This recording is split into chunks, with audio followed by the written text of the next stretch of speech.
Good morning students and welcome to biology class.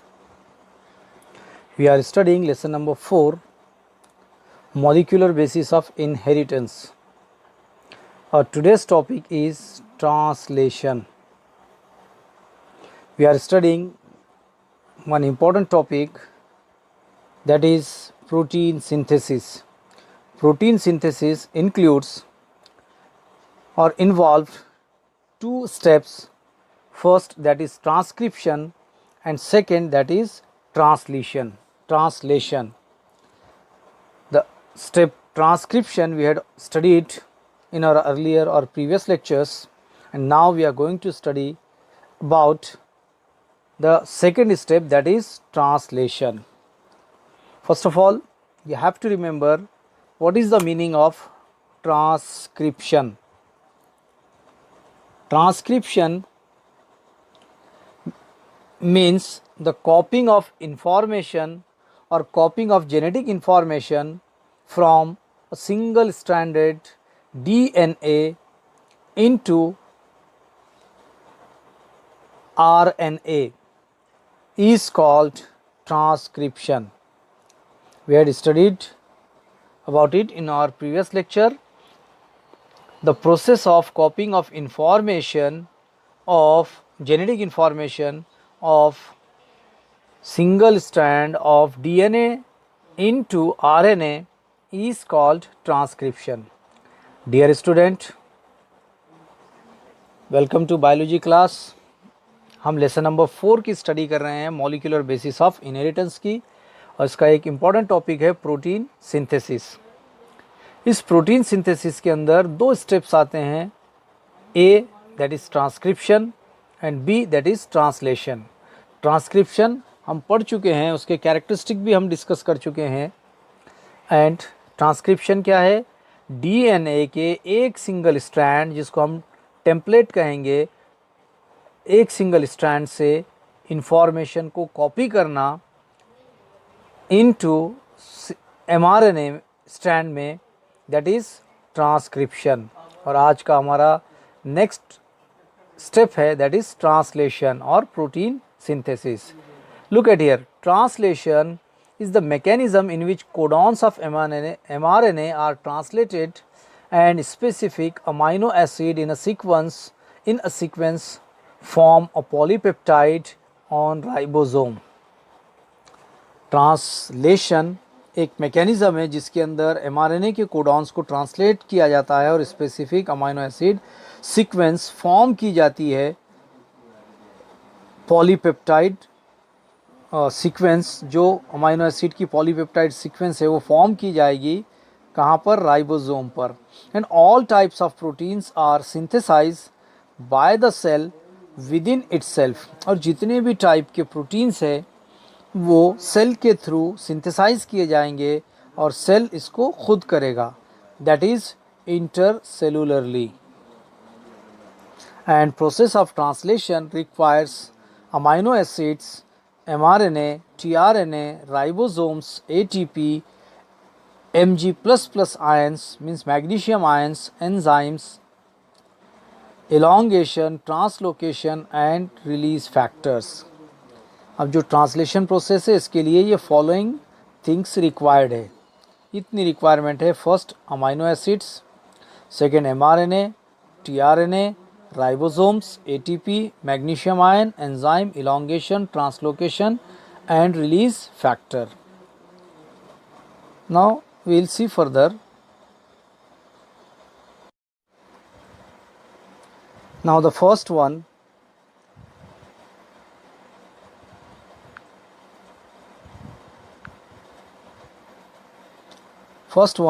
amino acids form raw material for protein synthesis. About 20 different types of amino acids are known to form proteins. These are available in cytoplasm. Amino acid ये raw material form करते हैं protein synthesis के लिए, और 20 different types of amino acids है, known है, जो actual protein form करेंगे. And these are available in cytoplasm, और ये प्रेजेंट रहेंगे, अवेलेबल रहेंगे साइटोप्लाज्म में. Now second step, DNA controls synthesis of proteins having amino acids in specific sequence.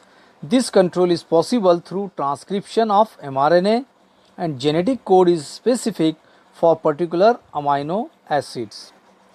DNA protein synthesis को कंट्रोल करता है और DNA control the formation of protein having amino acids in specific sequence, और जिसके ऊपर amino acid की specific sequence होगी. This control is possible, और ये कंट्रोल पॉसिबल है थ्रू ट्रांसक्रिप्शन और ट्रांसक्रिप्शन ऑफ एमआरएनए, और ये कंट्रोल एमआरएनए के ट्रांसक्रिप्शन से पॉसिबल है. एंड जेनेटिक कोड जो है that is specific for particular amino acid, और जो भी जेनेटिक कोड रहेगा वो हर अमाइनो एसिड के लिए, पर्टिकुलर अमाइनो एसिड के लिए स्पेसिफिक रहेगा. Now the third step, RNAs serve as intermediate molecule between DNA and protein. अब जो RNAs है, जो भी टाइप के RNA हैं जो एक्चुअल प्रोटीन सिंथेसिस में टेक पार्ट करेंगे, जैसे यहाँ पर हमने देखा mRNA एंड tRNA, ये एक्चुअल सर्व करेंगे एज ए इंटरमीडिएट मॉलिक्यूल. किसके किसके बीच में? DNA और प्रोटीन के बीच में, यानी DNA से प्रोटीन फॉर्मेशन तक जो भी इंफॉर्मेशन, जो भी रिक्वायरमेंट है वो एक्चुअल RNA के थ्रू ट्रांसफ़र होगी. And the fourth step, ribosomes. Ribosomes serve as a site for protein synthesis. Ribosome actual protein synthesis की साइट्स होते हैं जहाँ पर प्रोटीन सिंथेसिस होता है. And each ribosome consist of large and small सब यूनिट. हर राइबोसोम के अंदर दो यूनिट्स रहेंगे, एक लार्ज और एक small. These subunits occur separately in cytoplasm, और ये सब यूनिट साइटोप्लाज्म में सेपरेटली प्रेजेंट रहेंगे. And only during protein synthesis these two subunits get associated together due to the magnesium ions. और सिर्फ प्रोटीन सिंथेसिस के time पे, only during protein synthesis, दो सब यूनिट क्या होंगे, लार्ज और स्मॉल सब यूनिट, वो यूनाइट होंगे. और जैसा कि आपको पता है 50s और 30s टाइप ऑफ सब यूनिट्स ऑफ क्या बोलेंगे उसको, राइबोसोम्स, ये एक्चुअल यूनाइट होंगे और वो 70s टाइप क्या बनाएंगे, एक्चुअल राइबोसोम बनाएंगे. And the next thing, look at here, a ribosome has one binding site for mRNA and 3 binding sites for tRNA. और जो भी राइबोसोम रहेगा, राइबोसोम जो दो सब यूनिट से मिलकर बनेगा, उसके अंदर 4 साइट्स रहेंगे. 1 साइट रहेगी फॉर mRNA और 3 बाइंडिंग साइट्स रहेंगे फॉर tRNA. mRNA के लिए only 1 binding site and tRNA के लिए 3 binding sites. First ptRNA sites, और first P site and second A site and third E site. इस तरह से 3 साइट्स रहेंगे tRNA के लिए. P sites means peptidyl tRNA site, and A site means amino acyl tRNA sites, and E sites means exit sites. Only the first tRNA amino acid complex directly enters P site of ribosome, और only जो first tRNA amino acid complex है ये directly enter होगा P site of ribosome पर. In eukaryotes a groove is present between the 2 सब unit of ribosome. जितने भी eukaryotic cell है उनके अंदर 2 सब यूनिट के बीच में एक ग्रूव रहेगा, एक गैप रहेगा, and it protects the polypeptide chain from the action of cellular enzyme and also protect mRNA from the action of nucleases.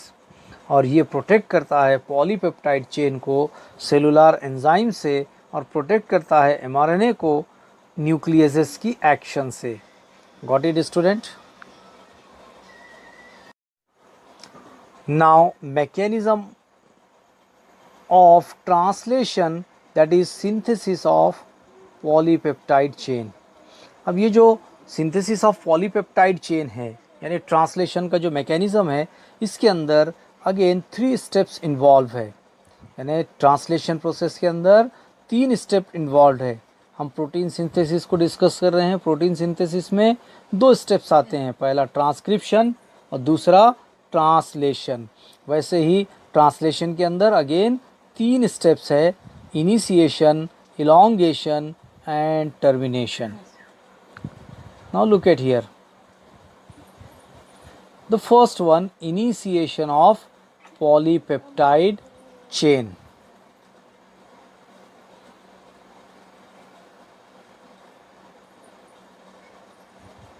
Action of amino acids is essential before translation initiates, for which ATP is essential. Activation of amino acid is essential for the translation initiates, for which ATP is essential. जैसे ही activation of amino acids is essential before translation initiates, for which ATP is essential. Actual पहले amino acid का activation ज़रूरी है translation से पहले या translation initiates होने से पहले, और इसके लिए ATP की ज़रूरत होती है। एंड स्मॉल सब यूनिट ऑफ राइबोसोम बाइंड और attach to the mRNA at 5' end. और जो स्मॉल सब यूनिट है राइबोसोम का, वो अटैच होगा या बाइंड करेगा mRNA को 5' एंड से। एंड इनिशिएटर कोडॉन AUG, आपको पता है इनिशिएटर कोडॉन और स्टॉप कोडॉन, तो initiator codon AUG is present on mRNA which initiates the process of protein synthesis translation. यानी एक्चुअल ये जो इनिशिएटर कोडॉन है AUG, ये mRNA साइट पर प्रेजेंट होता है, वो इनिशिएट करेगा प्रोटीन सिंथेसिस को यानी ट्रांसलेशन प्रोसेस को। And initiator tRNA bind with initiation codon AUG by anticodon UAC, 2 hydrogen bond through hydrogen bond.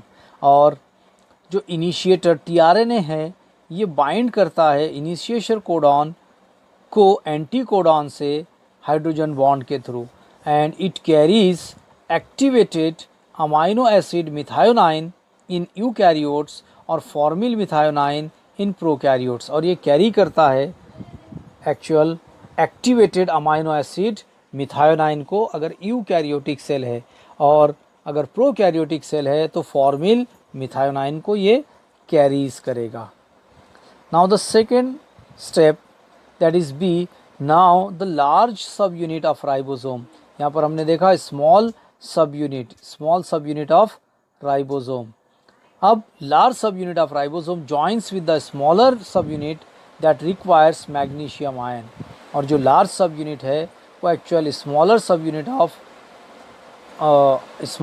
Unit of ribosome को ज्वाइन करेगा और जिसके लिए रिक्वायर्ड है magnesium ions. And the C, initiator charged tRNA। अब जो initiator है वो charge tRNA means with activated amino acid methionine occupies the P site of ribosome and A site is vacant। जो इनिशिएटर चार्ज tRNA है वो occupy करेगा P site of ribosome को और A साइट वैकेंट रहेगी। Got it student? ये हो गया initiation of polypeptide chain. The second step, elongation of polypeptide chain. During this process, activated amino acids are added one by one to the first amino acid methionine. Amino acid is activated by utilizing energy from ATP molecules. This amino acid binds with amino acid binding site of tRNA. This results in the formation of tRNA amino acid complex. Dear student, इस elongation process के दौरान जो activated amino acids है वो 1 by 1 add होंगे first amino acid को। और जैसे आपको पता है फर्स्ट अमाइनो एसिड ये अमाइनो एसिड मिथायोनाइन है यूकैरियोट्स में, और अगर प्रोकैरियोट्स है तो वहाँ पर वो मिथायोनाइन नहीं रहेगा। And the amino acid is activated by utilising energy from ATP molecules. और जो भी अमाइनो एसिड्स एक्टिवेट होते जाएंगे वो एक्चुअल एनर्जी को यूटिलाइज करेंगे, ये एनर्जी वो एटीपी मॉलिक्यूल्स से लेंगे। दिस अमाइनो एसिड, ये अमाइनो एसिड्स बाइंड होंगे amino acid binding site of tRNA से, यानी टीआरएनए की अमाइनो एसिड बाइंडिंग साइट से एक्टिवेटेड अमाइनो एसिड्स बाइंड होते रहेंगे। दिस रिजल्ट, यानी इसके रिजल्टेंट क्या होगा, tRNA amino acid complex form होगा। And addition of amino acids occurs in 3 step cycle. और जो भी अमाइनो एसिड का एडिशन है ये एक्चुअल 3 स्टेप में होगा। Now the first step, codon recognition. Amino acid tRNA molecule enters the ribosome at A site. Anticodon binds with the codon by hydrogen bond. तो पहली स्टेप है कोडॉन रिकॉग्निशन, यानी codon को recognise करना।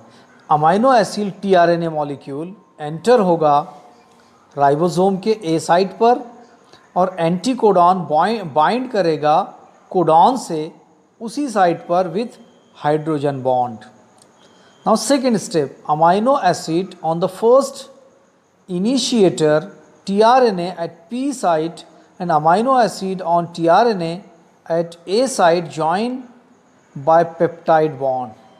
अब amino acid जो first initiator tRNA पर है, जो टीआरएनए के पी साइट पर है, एंड अमाइनो एसिड जो टीआरएनए के ए साइट पर है, ओके, ये जॉइन होंगे पॉलीपेप्टाइड बॉन्ड से। And here the enzyme ribozyme acts as a catalyst. और इनके जुड़ने के लिए, ज्वाइनिंग के लिए एक एंजाइम राइबोजाइम ये कैटलिस्ट का काम करेगा। And as you know dear student, catalyst वो सब्सटेंस होता है जो एक्चुअल किसी भी रिएक्शन में हेल्प करता है, बट वो खुद से उसके अंदर टेक पार्ट नहीं करता। At this time first tRNA at P site is kicked off. और इस टाइम पर जो फर्स्ट टीआरएनए है पी साइट से वो किक्ड ऑफ हो जाएगा। Now C translocation. The tRNA at A site carrying a dipeptide at A site moves to the P site. जो टीआरएनए के ए साइट पर जो डाइपेप्टाइड है वो मूव करता है पी साइट को। This process is called as translocation. यानी जो टीआरएनए ए साइट पर डाइपेप्टाइड कैरी करेगा वो ए साइट से मूव करेगा पी साइट पर। This is called translocation. In translocation both the subunit of ribosome move along in relation to tRNA and mRNA। और translocation में दोनों के दोनों राइबोसोम के सब यूनिट मूव करेंगे किसके along in relation to the tRNA and mRNA। next, hence look at here, tRNA carrying dipeptide now gets positioned at P site of the ribosome। और जिसकी वजह से जो टीआरएनए डाइपेप्टाइड को कैरी कर रहा है अब वो पोजीशन लेगा P साइट पर राइबोसोम के, and making a site vacant. और इसके बाद क्या हो जाएगा, ए साइट वैकेंट हो जाएगी क्योंकि ये राइबोसोम ए साइट से P साइट को मूव हो चुका है। At this site then the next charged tRNA molecule carrying amino acid will be received। और उसके बाद फिर ए साइट पर एक और चार्ज्ड tRNA मॉलिक्यूल जो एक्चुअल अमाइनो एसिड को कैरी करता है वो रिसीव किया जाएगा। And during this process the first अनचार्ज tRNA is discharge from the E site. और इस प्रोसेस के टाइम पर जो फर्स्ट अनचार्ज tRNA है वो वहाँ से या ई साइट से क्या हो जाएगा, डिस्चार्ज हो जाएगा। दिस प्रोसेस इज रिपीटेड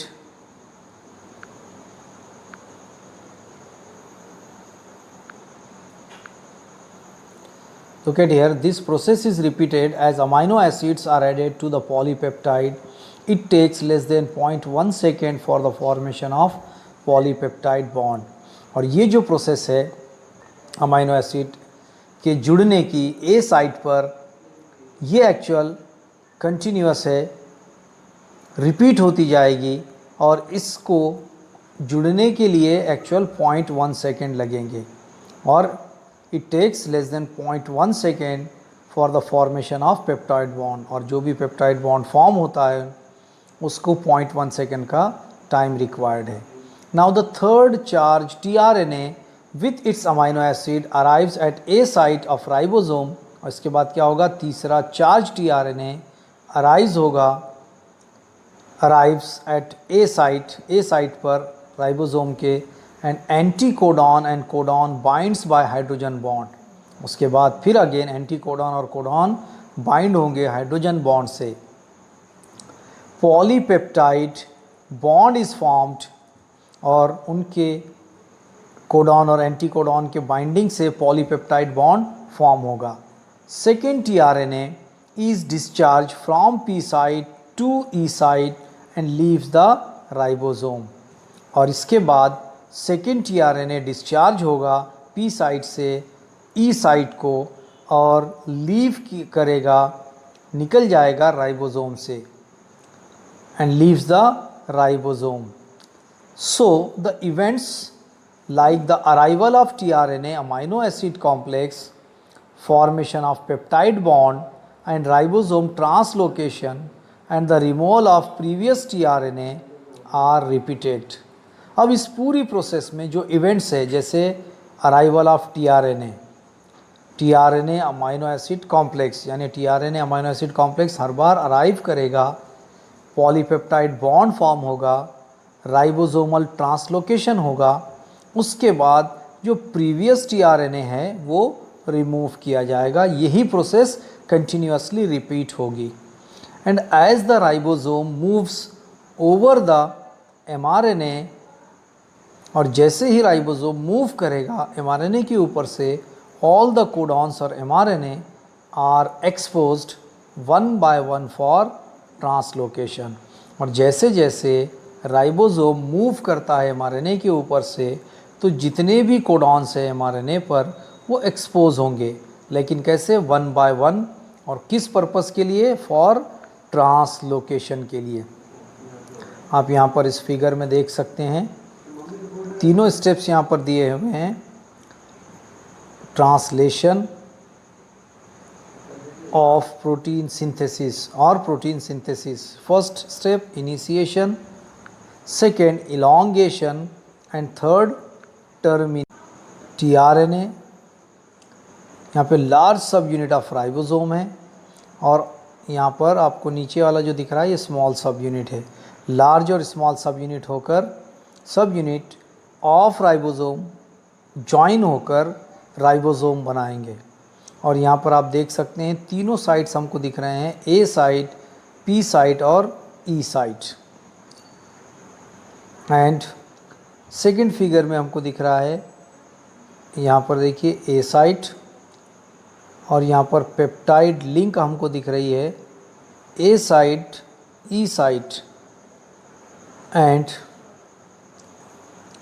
आप इस सी फिगर जो टर्मिनेशन से रिलेटेड है, यहाँ पर देख सकते हैं कि यहाँ पर ये जो पॉलीपेप्टाइड चेन है, ये चेन फॉर्मेशन के बाद एक्चुअल राइबोसोम क्या हो जाएंगे, अलग हो जाएंगे और ये लास्ट जो tRNA है, ये लास्ट tRNA वहाँ से चला जाएगा,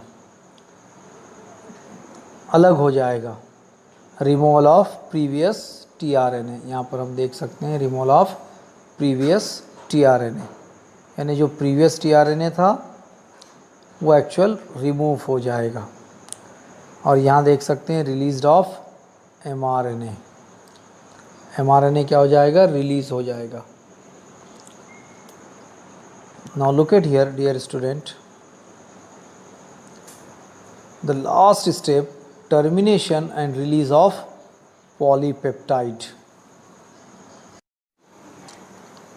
The third step of translation, that is termination and release of polypeptide. At the end of mRNA, there is a stop codon UAA, UAG and UGA. जैसा कि हमने पिछले लेक्चर में डिस्कस किया था कि इनिशिएटर कोडॉन्स भी हैं और स्टॉप कोडॉन्स भी है। ये 3 स्टॉप कोडॉन हैं। UGA ये इनिशिएशन कोडॉन है और ये 3 स्टॉप कोडॉन है। यहाँ पर it is exposed at the A site and it is not read and joined by the anticodon of any tRNA। और ये स्टॉप कोडॉन एक्चुअल mRNA के एंड पर एक्सपोज होंगे और ये A साइट पर एक्सपोज होंगे और ये रीड नहीं किए जाएंगे, not read and joined by the anticodon. तो इसको कोई रीड भी नहीं करेगा और कोई भी एंटीकोडॉन जो tRNA के पास है उससे ये ज्वाइन नहीं होंगे। And the release factor binds to the stop codon, और जो रिलीज फैक्टर है वो स्टॉप कोडॉन को बाइंड करेगा and thereby terminating the translation process, और ये एक्चुअल ट्रांसलेशन प्रोसेस को टर्मिनेट करेगा। Polypeptide is now released in the cytoplasm, और इसके बाद जो भी पॉलीपेप्टाइड चेन है जैसे अभी हमने फिगर्स में देखा है वो एक्चुअल रिलीज्ड हो जाएगी साइटोप्लाज्म में। And the 2 subunit of the ribosome dissociate and the last tRNA is set free in the cytoplasm। आप इस फिगर में देख सकते हैं कि राइबोसोम के 2 सब यूनिट भी सेट फ्री हो रहे हैं और जो लास्ट mRNA है वो भी यहाँ पर फ्री हो रहा है। यहाँ पर mRNA भी रिलीज़ हो रहा है और tRNA भी रिलीज़ हो रहा है। ये लास्ट tRNA है, जैसा कि हमने पहले डिस्कस किया कि वो रिमूव हो जाएगा और mRNA भी यहाँ पर रिलीज़ किया जाएगा। ये दोनों सब यूनिट सेपरेट हो रहे हैं यहाँ पर। ओके, ये tRNA है और ये mRNA है। tRNA के बारे में हमने पढ़ा कि रिमूव होता है प्रीवियस tRNA, एंड mRNA क्या हो जाएगा, रिलीज़ड हो जाएगा पॉलीपेप्टाइड चेन के रिलीज से पहले। Now look at here, release of polypeptide। Now the 2 subunit of the ribosome dissociate and the last tRNA is set free in cytoplasm, और जो लास्ट tRNA है उसको साइटोप्लाज्म में फ्रीली रखा जाएगा। mRNA also has some additional sequences that are not translated and are referred as untranslated regions, और mRNA पर कुछ एडिशनल सीक्वेंसेस रहेंगे जो ट्रांसलेट नहीं होंगे। उन रीजन्स को हम UTR अनट्रांसलेटेड रीजन्स कहेंगे।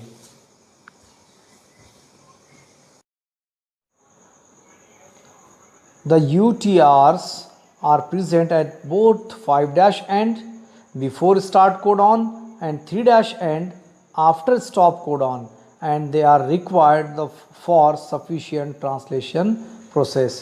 और जितने भी अनट्रांसलेटेड रीजन्स है ये दोनों एंड्स पर, यानी 5' एंड पर भी बिफोर स्टार्ट कोडॉन और 3' एंड पर आफ्टर स्टॉप कोडॉन प्रेजेंट रहेंगे, यानी यहाँ पर स्टार्ट कोडॉन से पहले और यहाँ पर स्टॉप कोडॉन के बाद, and they are required for efficient translation process. और ये एक्चुअल रिक्वायर्ड करते हैं इफ़िशिएंट ट्रांसलेशन प्रोसेस को। And finally the mRNA is also released in the cytoplasm, और फाइनली क्या हो जाएगा, पहले tRNA सेट फ्री था साइटोप्लाज्म में, अब mRNA भी रिलीज़ हो जाएगा, also released in cytoplasm, and it gets denatured by the nucleases immediately, hence mRNA is short lived।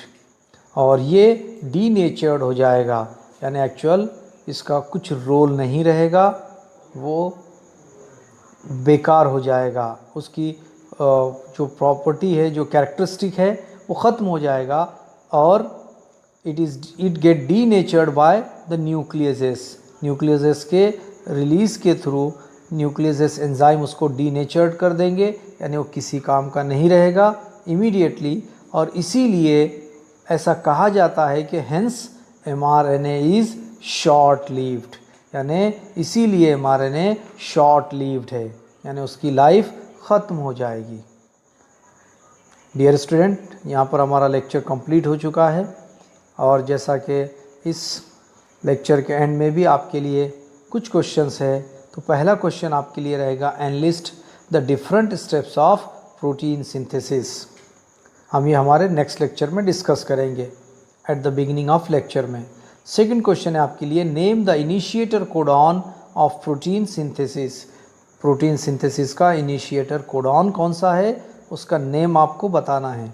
And explain in brief, ये थोड़ी सी ब्रीफ है, the process of initiation during protein synthesis.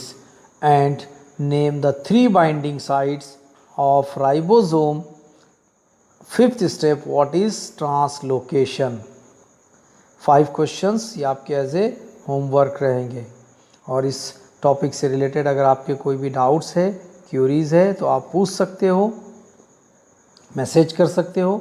And thank you, have a nice day.